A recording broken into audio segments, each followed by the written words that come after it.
So, Jane, of course, you're going around the country talking about cost of living, doing the hard work about showing some really tough stories. And I remember there was one story in particular that has always knocked me for six. While I was talking before about today, people queuing for food in Sydney, Melbourne and also in Queensland, that there was a person in Perth. And the person in Perth gave evidence to your committee that they wanted the ice, because the ice could keep what little food they had in their car cold, but then it would also start to melt down and then be a source of water for the family that was living in the damn car. Now, we heard last week about the Prime Minister saying, the number one focus of this government is cost of living.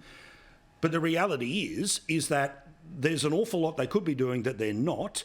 Again, you've been doing this around the country. And I like that, I've got a couple of emails from lefties saying that it's just a right-wing talking point, but the reality is that there are queues around the block for free food in 21st century Australia. That's right, and not only that, but take us back to the beginning of the year when Anthony Albanese said that his New Year's resolution was to bring down the cost of living. Well, we're now at November. It's kind of getting close to the end of the year, and the cost of living is just getting worse. Of course, the big concern for Australians is that tomorrow the Reserve Bank will have to respond to that increasing inflationary pressure that just doesn't seem to be alleviated. And there's a reason why for that, and that's because the Labor government doesn't have a plan to tackle inflation. It talks about the cost of living in terms of subsidies, what it's done to subsidise childcare, what it's doing to subsidise your electricity bill, what it's doing to subsidise. That's all taxpayer money that's being spent. Of course, that can actually make the inflationary problem worse. We want to see the government have a plan to tackle inflation, its causes, not just its symptoms. Otherwise, inflation is going to stay higher for longer, which means interest rates are going to stay higher for longer. And already the RBA is saying that they're not expecting inflation to come back to their target band of 2 to 3% until the end of 2025. Now, that's 2 more years of pain for ordinary Australians, and we're seeing it every day with the price of food going up by around 8%, by the price of electricity going up by 18%, gas by 28%, housing by more than 10%. It's becoming overwhelming for so many households. And not only that, but the ABS are telling us that while inflation is going up, certainly, that cost of living is disproportionately affecting working families, those families that have a mortgage, because the average mortgage, let's say it's around $750,000, costs are now an additional $22,000 a year. That's not the sort of money you find down the back of the couch. And it's only going to get worse tomorrow if rates rise again. Well, and again, the analysis is that if it goes up by another 0.25%, it'll be 55% of Australian households that will be financially struggling to be able to pay off their houses. Put simply, the percentage of how much you have after you get paid, things start to get worse. There's one thing that I do not understand this federal government is not doing, and certainly it's petrol. I'll bring that point up in a second.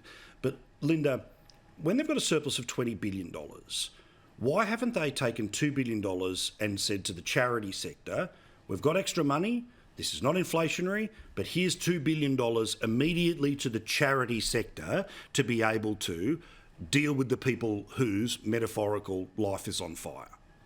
Well, look, there's merit to the idea if only there wasn't so much government debt and raising interests from the last government that, the government has really difficult choices about whether to pay down that very high government debt, record government debt, and get rid of some of that interest in order to maximise taxpayer money that they can use for the public good, or to do this kind of cost of living relief and, of course, supporting those great charities. In the City of Sydney, we've also done food relief. We started doing that for the first time during COVID, and it is something that we have had to continue. There is no doubt when you look, not just in Sydney, right around the country, that people are struggling with cost of living pressures.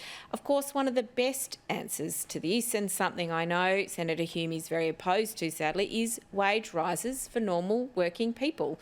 What we need is to make sure that in the face of those increases, people can afford, when they're working, to ensure that they can pay for these increasing cost of groceries, increasing cost of petrol and other cost of living increases. And so it's why, the Closing the Loopholes Bill, all those really important industrial reforms that will allow people to get paid more fairly, that is going to make a really significant difference. It's disappointing to see the coalition opposing these kinds of measures that will improve the lives and improve the buying power of normal working Australians. Jane, I'll let you respond in 1 second. Caroline. That is the most economically illiterate argument I have ever heard. All right.